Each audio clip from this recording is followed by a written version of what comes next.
I am the last witness. They buried the truth. But I remember.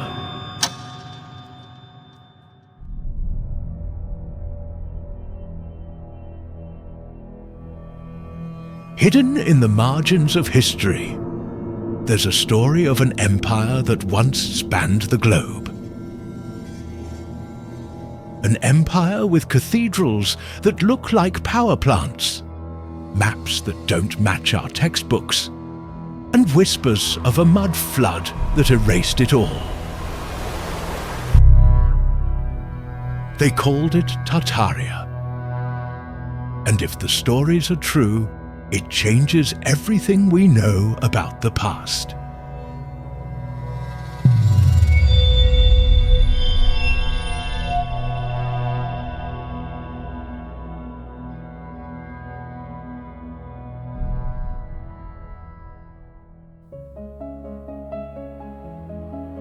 When we think of the great empires of history, names like Rome, Persia, and China dominate the stage. Their legacies are carved into our textbooks.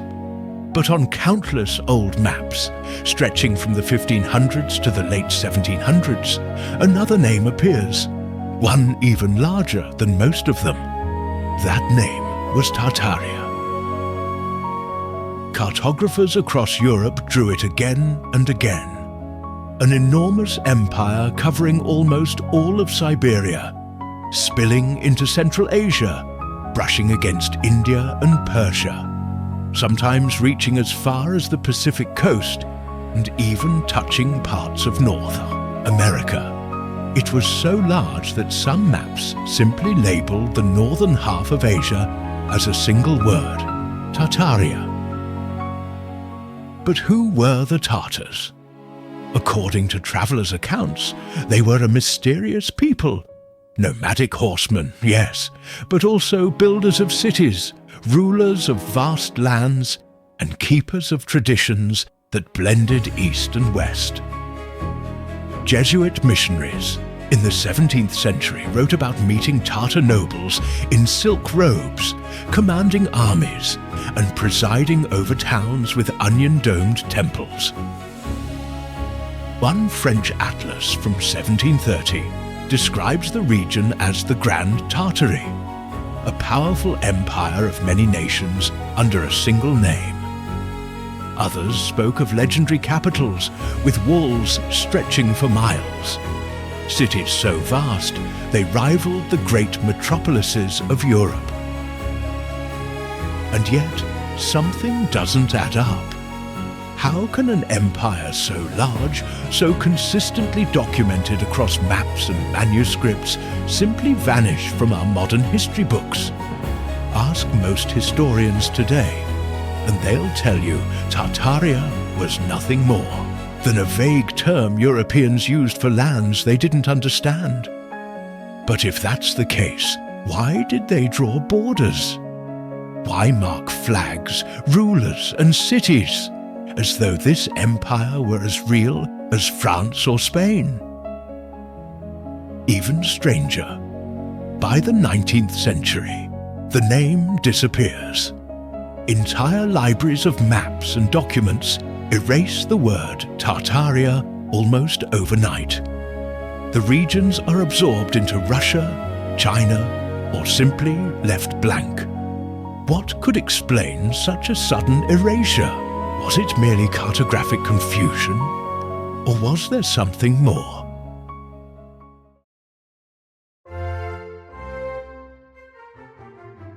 If you walk through the great cities of Eastern Europe and Russia today, you'll see them everywhere. Enormous stone cathedrals, crowned with shining domes, surrounded by impossibly ornate facades. Palaces that seem to spring out of the earth, with endless columns and arches, their scale almost intimidating.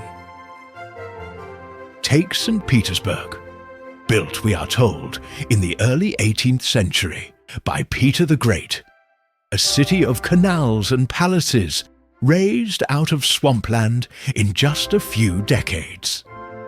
Historians say it was a monumental effort of human labour, tens of thousands of workers carving stone, dragging marble, raising towers.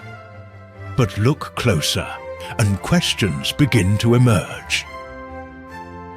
Some of these palaces, like the Winter Palace or the Kazan Cathedral, are so massive, so precise, that even modern architects admit it would be difficult to replicate them today in the same time frame. Columns cut from single blocks of granite, some weighing hundreds of tons, domes plated in copper that could resist the elements for centuries. Buildings with no clear record of their construction, only vague notes about renovation or restoration.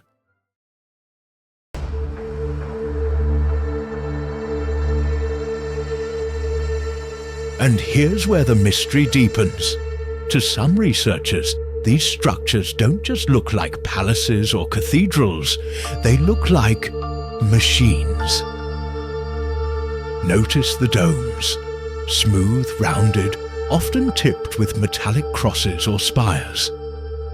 To the trained eye of an electrical engineer, they look suspiciously like capacitors, designed to hold and transmit energy. The spires themselves resemble antennas. The vast networks of arches and colonnades echo the designs of resonating chambers. Could these cathedrals have once been something far more advanced than religious symbols? The theory goes like this. These were not simply churches or government halls. They were power stations, gigantic energy hubs, disguised as temples, designed to draw energy from the very air. Imagine a civilization that could broadcast electricity wirelessly, centuries before Nikola Tesla dreamed of the same thing. Imagine cities where light, heat, and machinery were powered not by coal or fire, but by the architecture itself. It sounds impossible. But then why do we find the same architectural features scattered across the world? Onion domes in Russia, Moorish towers in Spain, great arches in India, massive stone complexes in Central Asia. Different cultures, different names, yet strikingly similar designs. If these buildings truly were machines, then one question lingers. Who built them? Were they the Tartars? This forgotten empire we're told never really existed? Or were they inheritors of knowledge even older, passed down from a civilization long erased? And perhaps the more important question is, if these buildings once harnessed energy, what happened to that technology? Why was it abandoned, or was it deliberately hidden? Walk through the streets of old European cities and you'll notice something strange. Windows buried below ground level, doors that open directly into soil, buildings where entire floors sit hidden beneath the street, as if the earth itself swallowed them. Historians will tell you it's just a matter of urban development. Cities, they say, were built up over centuries. Streets were raised, pavements were laid higher, and basements simply became the new ground floors. It sounds logical, but the problem is, this pattern isn't confined to one city. It's global. In St. Petersburg, vast palaces have windows buried beneath the earth. In Paris, entire avenues reveal sunken doors and half-hidden arches. In Istanbul, staircases descend into what look like buried ground floors. Even in parts of North America, 19th century photographs show shop windows that today sit below street level. Coincidence? Or evidence of something far more catastrophic? The theory of the mud flood suggests that at some point in the not-so-distant past, perhaps in the 1700s or early 1800s, a sudden cataclysm swept across the world, burying cities under meters of earth and mud. Not just one city, not just one country, but an event on a global scale. Supporters point to eerie clues in the historical record. Old newspapers from the 1800s describe sudden, unexplained landslides in areas with no mountains. Accounts of towns buried in hours, forcing residents to dig out their homes. Stories of railroads and roads being constructed through new layers of mud that appeared where none had been before. And then there are the photographs. Early daguerreotypes from the mid-1800s often show strange excavations. Men digging out the lower levels of buildings that, curiously, have full arches, decorated windows, even ornate doorways, all hidden below what had become street level. Why would a builder waste such detail on something meant to be buried? Unless, of course, it was never meant to be buried at all. Skeptics argue the mud flood is nothing more than a mix of poor record-keeping and natural changes in urban design. But if that's the case, why do we see the same buried architecture across continents, separated by oceans, cultures, and languages? Could it be that a global disaster really did occur? One so immense it reshaped the world and wiped away entire civilizations? Or was it something else? A deliberate act? A cover-up? A way to bury the evidence of cities, technologies, and histories that didn't fit the narrative we were meant to believe? And here's the most unsettling thought of all. If such an event happened only 2 or 3 centuries ago, how much of the history we take for granted might be far younger and far stranger than we've been told? Some researchers believe this was the moment history was rewritten. That in the 18th and 19th centuries, powerful nations like the Russian Empire, Britain, and the rising United States began consolidating control, and a rival past didn't fit the story. An entire empire, advanced and mysterious, had to be absorbed and forgotten. And yet, the maps remain, silent witnesses to a history that no longer exists in our textbooks. They ask a question that has never been answered. Was Tartaria a mistake of the cartographers, or the greatest cover-up in recorded history? In fact, in the 17th century, the term Tartar was as familiar to Europeans as Turk or Mongol.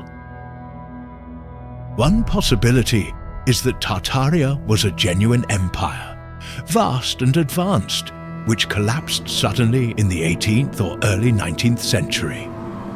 Natural disaster, global cataclysm, or perhaps a war we no longer remember. Its survivors were absorbed into surrounding nations, its identity dissolved. History, rewritten by the victors, erased it completely. Another possibility, one far stranger, is that Tartaria represents not just a forgotten empire, but a forgotten technology. A civilization that harnessed natural energy, building cities as machines, drawing power from the earth and sky. To modernize, this looks like fantasy. Yet to those who study the clues, it's the only explanation that fits. If true, then what else has been hidden from us? How much of our so-called progress is simply the rediscovery of something much older? And then there is the darkest theory of all, that Tartaria was deliberately erased, not by disaster, not by time, but by design. That the 18th and 19th centuries saw not just the rise of empires, but the rewriting of reality itself. A global reset, where knowledge, technologies, and even entire nations were buried under new narratives. A history carefully edited to control what future generations would believe.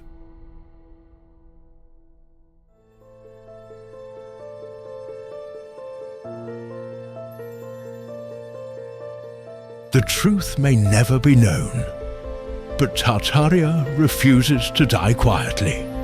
Its cathedrals still stand, its maps still survive, its mysteries still whisper through the cracks of official history.